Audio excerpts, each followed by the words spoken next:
आइए अब हम सुनते हैं श्रावण मास में सबसे ज़्यादा सुनी जाने वाली अमर गाथा, महादेव की गाथा। बहुत समय पहले की बात है।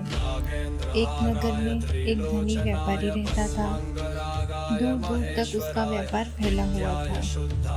नगर में उस व्यापारी का सभी लोग मान सम्मान करते थे। इतना सब कुछ होने पर भी वह व्यापारी अंतर मन से बहुत दुखी था, क्योंकि उसका कोई संतान नहीं थी। वह और उसकी पत्नी हर सोमवार भगवान शिव का व्रत रखते, जल चढ़ाते, मंदिर जाते, दान पुण्य करते, साधुओं की भी सेवा करते, लेकिन उन्हें संतान प्राप्त नहीं हुई।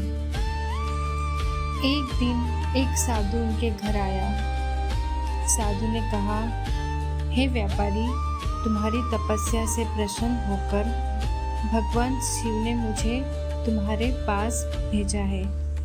तुम्हें संतान की प्राप्ति होगी, परंतु तुम्हारे पुत्र की उम्र केवल 12 वर्ष ही होगी। व्यापारी और उसकी पत्नी बहुत दुखी हुए, लेकिन उन्होंने कहा, हमें यह स्वीकार है। भगवान जो देंगे प्रसाद स्वरूप स्वीकार है। कुछ समय बाद एक सुंदर बालक का जन्म हुआ। उसका नाम रखा गया अमर। अमर बचपन से ही बहुत होशियार, आज्ञाकारी और शिव भक्त था। वह हर सोमवार को अपने माता पिता के साथ मंदिर जाता और शिवलिंग पर जल चढ़ाता। समय बीतता गया। अमर अब 11 वर्ष का हो गया था। अब उसके माता पिता हर दिन दुखी रहने लगे। एक दिन अमर ने अपनी माँ से पूछा, माँ, आप इतना उदास क्यों रहती हो? मुझसे कुछ छिपा रही हो क्या? माँ फूट फूट कर रो पड़ी और सारा सच बताया। अमर चुपचाप उठा और सीधे भगवान शिव के मंदिर चला गया। वहां जाकर उसने शिवलिंग के सामने घंटों तक ध्यान लगाया। ओम नमः शिवाय, ओम नमः शिवाय। बारिश हो रही थी, लेकिन अमर टस से मस नहीं हुआ।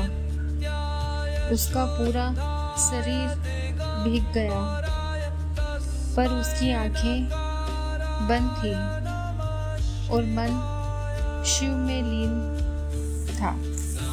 अचानक से तेज प्रकाश उतरा, शिवलिंग से प्रकाश निकला और भगवान शिव प्रकट हुए। भोलेनाथ बोले, वत्स अमर, उठो, मैं तुम्हारी भक्ति से प्रसन्न हूँ। आज से तुम मृत्यु से परे हो।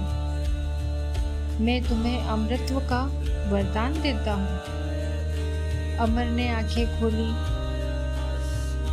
भगवान शिव मुस्कुरा रहे थे और उस दिन के बाद अमर केवल अपने माता पिता का नहीं, बल्कि पूरे नगर का प्रिय बन गया। और कहते हैं, जो भी श्रावण मास में इस कथा का श्रवण करता है, उसे अमर जैसा ही आशीर्वाद देते हैं प्रभु महादेव। बोलो ओम नमः शिवाय, हर हर महादेव।